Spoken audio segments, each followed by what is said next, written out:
अस्सलाम वालेकुम व्यूवर्स। आज मैं आप लोगों के लिए शामी कबाब की रेसिपी लेकर आई हूँ। बीफ शामी कबाब सिखाने जा रही हूँ। बहुत ही मज़ेदार बनते हैं ये शामी कबाब और इसको आप काफ़ी अरसे तक फ्रीज़ कर सकते हैं और फ्रीज़ करने के बाद इसको इस्तेमाल कर सकते हैं। रमज़ान आ रहे हैं तो इस रेसिपी को ज़रूर ट्राई कीजिएगा। अगर आप मेरे चैनल पर नए हैं तो मेरे चैनल को सब्सक्राइब करें और साथ ही साथ बेल आइकन को क्लिक करना ना भूलें। इससे मेरे आने वाली हर वीडियो की नोटिफिकेशन आपको सबसे पहले मिलेगी। मेरी वीडियोस अच्छी लगे तो उसको लाइक करें और इसको शेयर भी ज़रूर करें। तो चलिए आइए रेसिपी स्टार्ट करते हैं। एक मैंने पैन ले लिया है, कढ़ाई ली है और उसके अंदर मैं ऐड कर दूंगी आधा किलो गोश्त।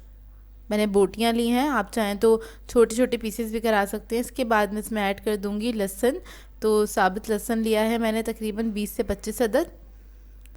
प्याज ऐड करेंगे एक मीडियम साइज़ की 1 अदद, मोटी मोटी काट ली थी प्याज बस रफली। काली मिर्ची ऐड करूंगी 1 टेबल स्पून।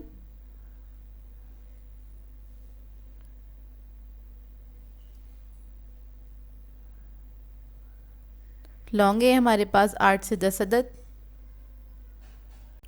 काली इलायची हमारे पास 3 अदद। साबुत लाल मिर्च ले लेंगे 20 से 25 अदद।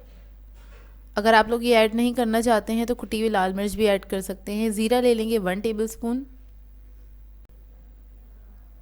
नमक ऐड करूँगी इसके अंदर 1.5 टीस्पून।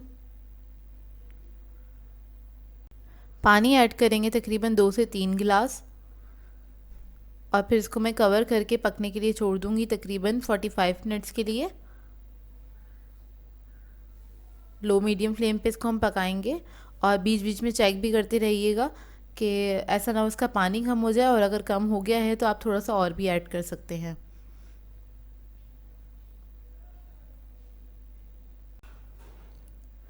तो देखिए 45 मिनट्स हो चुके हैं और बाद में मैंने थोड़ा सा पानी भी इसके अंदर ऐड कर दिया था, तो हमारा ये जो गोश्त है वो गल चुका है।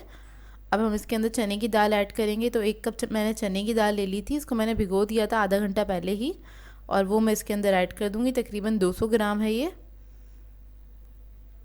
ये ऐड करके और इसको भी हम कवर करके कुक करेंगे। तब तक ये गल नहीं जाती, तकरीबन आधा घंटा लगेगा और इसमें ज़्यादा पानी नहीं ऐड करना है, इसी पानी में ये गल जाएगी।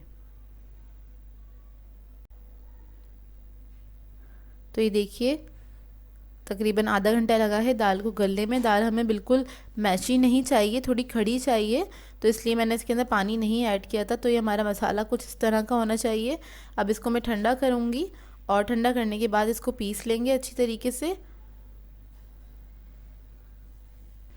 इसके अंदर से मैं कोई भी चीज़ रिमूव नहीं करूँगी, इन सब गरम मसाले के साथ ही इसको पीसा जाएगा। तो जब ये ठंडा हो जाएगा तो इसको मैं पीस लूँगी। तो देखिए शामी कबाबों का जो मसाला था वो मैंने पीस लिया अच्छी तरीके से। तो इस तरह से होना चाहिए बिल्कुल बारीक। और अब इसके अंदर मैं ऐड करूँगी अदरक, तकरीबन 3 टेबलस्पून के बराबर है, इसे बहुत बारीक मैंने चॉप कर लिया है। इसके बाद हरी मिर्चें ऐड करेंगे इसके अंदर तकरीबन 2 टेबलस्पून के बराबर, और हरा धनिया पुदीना लिया है 1 कप के बराबर। इसके बाद इसमें मैं ऐड करूँगी 1 अदद अंडा,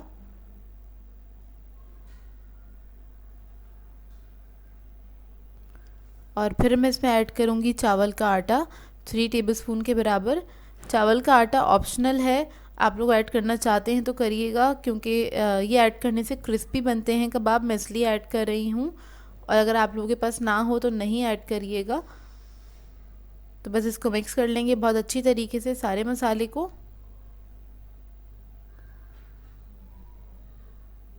ये देखिए सारा मसाला मिक्स हो गया। अब हम इसके कबाब बना लेंगे। थोड़ा सा मिक्सचर लेके बस हाथ पे इसको इसी तरह से हम शेप दे लेंगे। ये देखिए, और अब मैं इसी तरह से सारे कबाब तैयार कर लूँगी।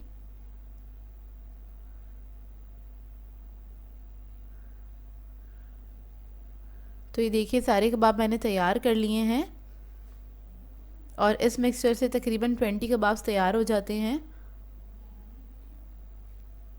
और इसको हम बॉक्स में रख लेंगे एयर टाइट। पहले कबाब रखे हैं, फिर ऊपर मैंने लगा दिया बटर पेपर और फिर इसके ऊपर हम कबाब रख देंगे। तो इसी तरह से हम इसकी लेयर्स लगा लेंगे। उसके बाद हम इसको फ्रीज़र में रख सकते हैं और आप आराम से 1 महीने तक इस्तेमाल कर सकते हैं। एक साथ बहुत सारे बना के रख दें तो पूरा मंथ आपको ये दोबारा बनाने नहीं पड़ेंगे। देखिए अब इसको मैं रख दूँगी फ्रीज़र के अंदर और अब मैं आपको फ्राई करके दिखा देती हूँ। तो ऑयल ले लिया, इसको हम शैलो फ्राई करेंगे। तो इसके अंदर हम इसको फ्राई कर लेंगे। लो मीडियम फ्लेम पे फ्राई करिएगा, इसको हाई फ्लेम पे नहीं फ्राई करिएगा ताकि अंदर तक पक जाए।